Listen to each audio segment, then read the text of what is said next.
In my last video, I talked about my Cannondale Moterra Neo S3 electric mountain bike. It's a budget model that comes with a 140mm Suntour Zeron fork that's super capable on flowy trails with light chunk and drops.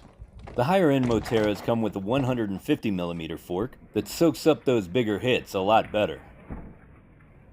After riding the bike for a couple of months now, I've noticed that I've been taking the chunkier trails a lot slower on this bike than on my other bikes. I feel that there are a few different factors causing this. One of the main factors is hand fatigue. I played with the settings and PSI level on the Zeron quite a bit, but it didn't alleviate the fatigue. And while I don't feel the problems in the fork itself, because it feels very plush and I rarely bottom out, I had always planned on upgrading to a higher end fork with more travel. So today I'm installing a 160mm DVO Diamond D1 fork.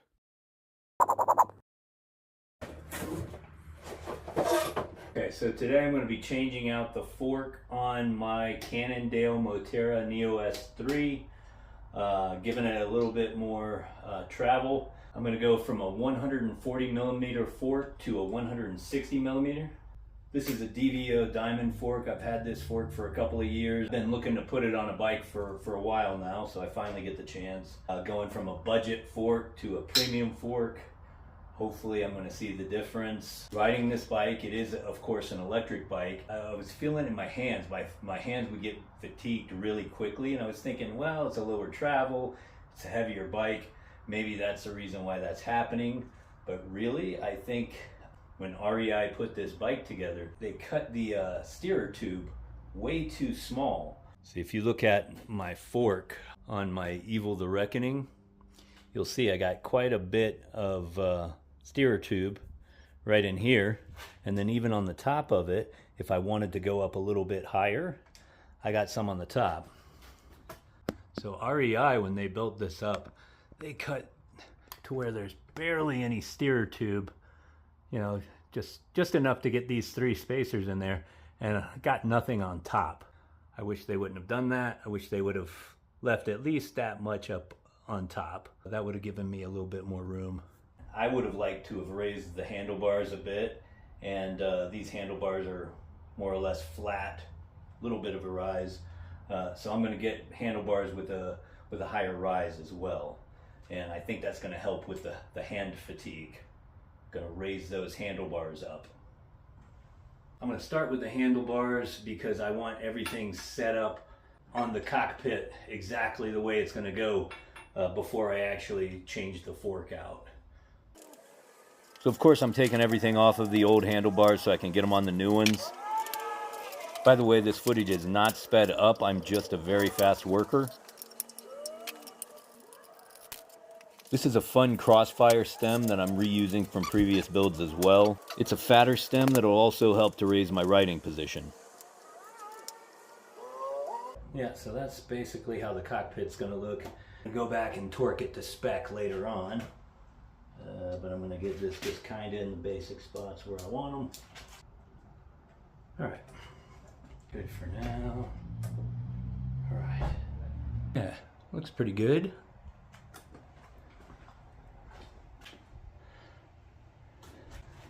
It's an electric bike. It's electric green. Say it's fitting.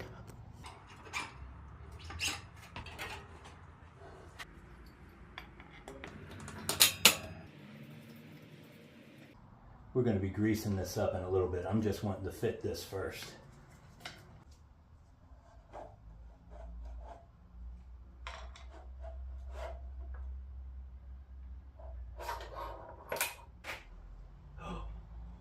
I forgot about the brake caliper. Got to remember the brake caliper. All right. Now I got a really good fork to build another bike with, a budget bike. Look how short that is. That's very short to cut a large mountain bike. They should have left at least that much at the top. Let's see. Now, oh, might have to steal the crown race from the other bike. I'll have to look at that. Totally forgot about crown race. Another rookie mistake.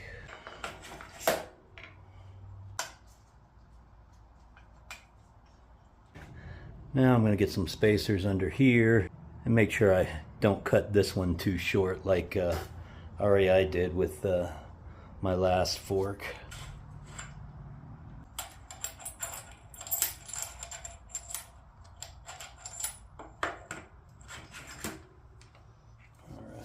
Okay, so I'm going to go for a little bit higher just because it feels better on my neck. So I'm going to put that on the bottom. It'll be close enough to the stem color that you really won't notice.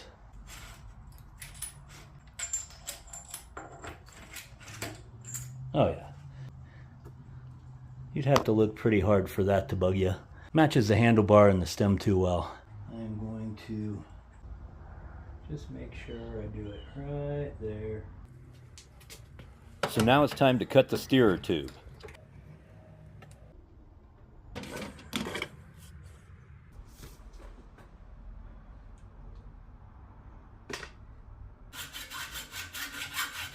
If you're going to cut your steerer tube with a hacksaw, at least make sure you have a somewhat fresh blade or it could take a while.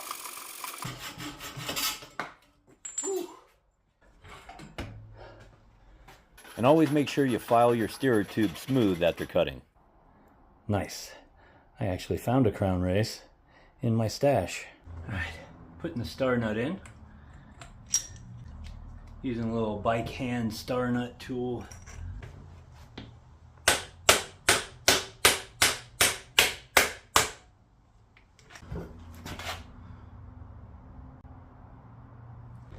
We're going to compare the heights of these two forks.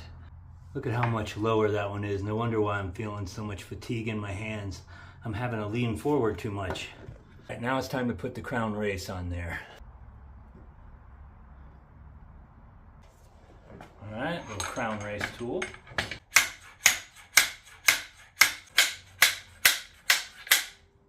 Please spare me the comments that I'm very good at this. You're very funny.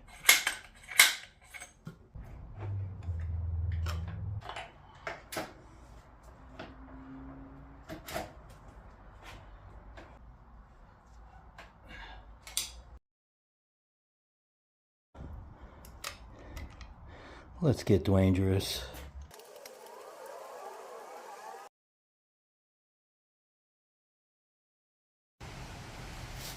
All right, so the bike is looking great. Loving it. I like the feel of that much better than the way it was set up at REI. Just by sitting on it, I can see I'm in a much better, more upright position. Before, the handlebars were much lower because the stem was lower. I got a much higher stack underneath the stem, which brings me more upright. And also the handlebars, it's got a little bit more of a rise, so that brings me up even further. I really do feel like this is going to be much better. I think it'll really help with the hand fatigue. I just like the riding position a lot better than what I was at on the old setup. I really feel like I'd be a lot more comfortable going down a trail like Nacho's in this, in the jankier, chunkier parts, but we'll see.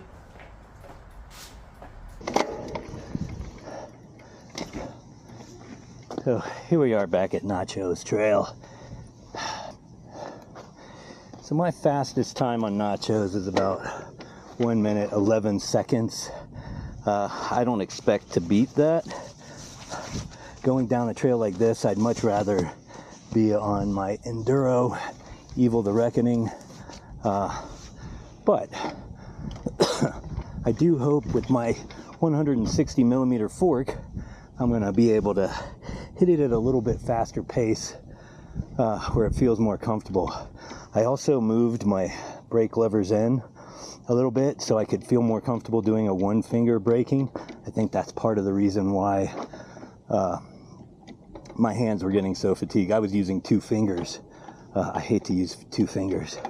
So, all right, let's go ahead and take it on. Oop, I'm already starting off bad.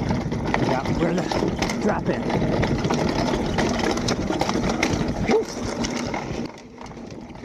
As I mentioned in my last video on this bike, it is a lot noisier than a traditional mountain bike.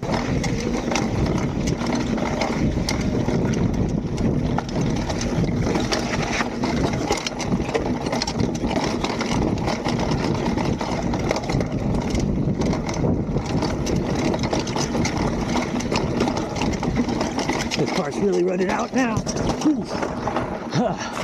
That 160 soaked it up better than the 140. Woo. This part got really rutted out as well. Ooh.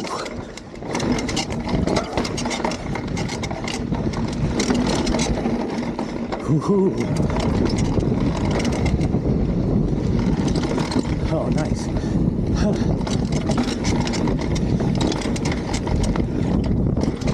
Woo.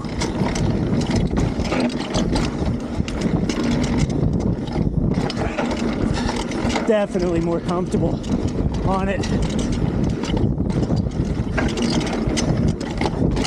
Nice. Whew. Yeah. That 160 soaked it up a lot better. Very nice. So trails like Nachos, which is a more chunky and droppy trail, are trails that I tended to avoid doing too much of on the electric mountain bike. If I didn't avoid them completely, I would do them at a lot slower pace, just due to the fact that it was a much more jarring ride on the e-bike. But after changing out the fork to one with more travel, and making sure I didn't cut the steer tube too short, changing the handlebars to a higher rise, and moving the brake levers inward so I could utilize a one-finger braking method, I was pretty much able to eliminate the issues I was having with hand fatigue on the bike, and I was able to create a much more comfortable riding position. And that 20 millimeters of extra travel really soaks up those drops and chunk.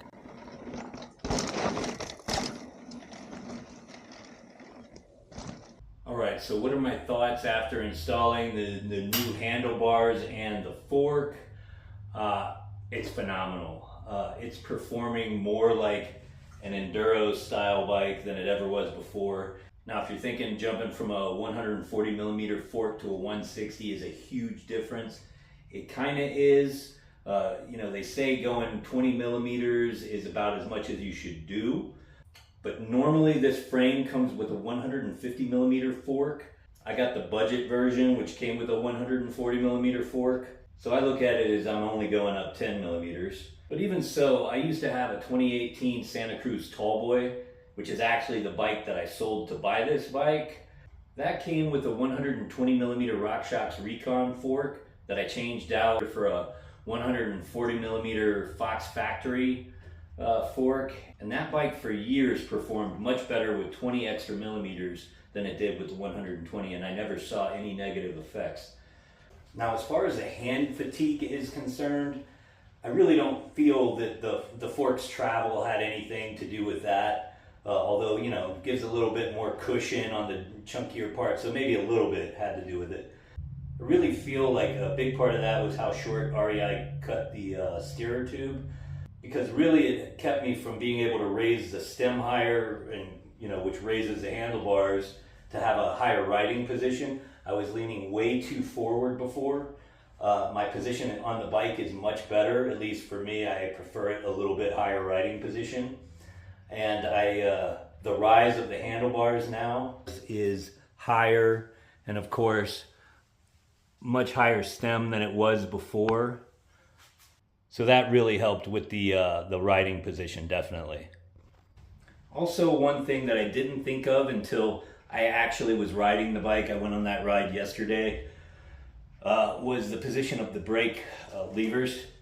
Before, they were further out towards the ends, and I just felt like I had to do two-finger braking, which I hate. It causes more hand fatigue, so I always prefer the one finger. I would like to put Maguras on here with the one finger levers. I really just prefer those, but I was riding that ride that we just showed.